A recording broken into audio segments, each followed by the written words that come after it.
Cantonment করেছে, যেখানে নৌঘাটি করেছে, পায়রা বন্দর করেছে, তাপবিদ্যুৎ করেছে এবং প্রকল্পগুলি ঠিকমতো পরিচালনার জন্য, কানেক্টিভিটির জন্য, দক্ষিণবঙ্গ অর্থনৈতিক উন্নয়নের জন্য 6 লেন রোড এবং এবং এবং রেলওয়ের কানেক্টিভিটির পরিকল্পনা নেওয়া হয়েছে।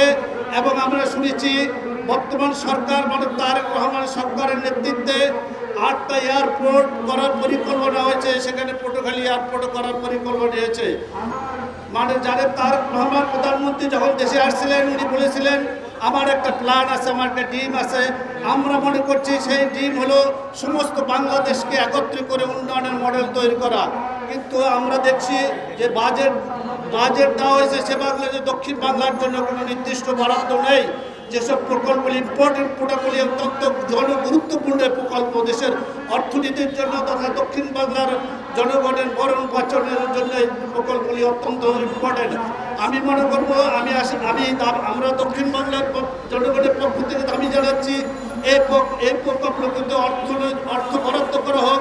বিশেষ করে ভোলার থেকে যে কুয়াকাটায় গ্যাস লাইন দেওয়ার প্রকল্প আছে সেই প্রকল্পতে বরিশাল, পটুয়াখালী তথা পায়রা বন্দরকে সংযুক্ত করা হোক।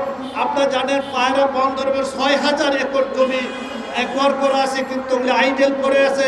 পায়রা বন্দরের চেয়ারম্যান বলেছেন আমাকে যদি 5000 কোটি টাকা দেয় আমি সরকারকে 50,000 কোটি টাকা দিয়ে দেবো।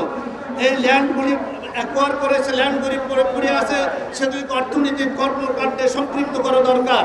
তবে এই পটেনশিয়ালকে কাজের জন্য, দেশের উন্নয়নের জন্য আজকাল মানববন্ধন করা হয়েছে। আমরা এই মানববন্ধনকে সর্বত্র সমর্থন করি এবং সরকারকে দাবি জানাচ্ছি যে জনগণের দাবি, এই দাবি মেনে নেওয়ার জন্য। ধন্যবাদ সবাইকে।